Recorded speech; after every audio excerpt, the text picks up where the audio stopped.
আমরা প্রতিনিয়ত বাজার থেকে যে ফলগুলো কিনে খাই এর ভিতরে অনেকগুলো ফরমালিন মিশ্রিত আছে।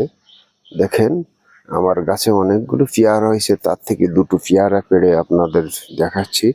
এই পেয়ারা একদম দেশি এবং এতে কোনো ফরমালিন দেয়া না।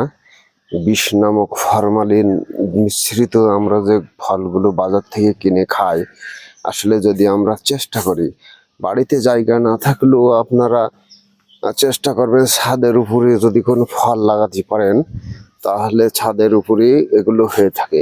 দেখেন আমার আর একটা গাছে সুন্দর মালটা হয়েছে, মালটা না এটা কমলা।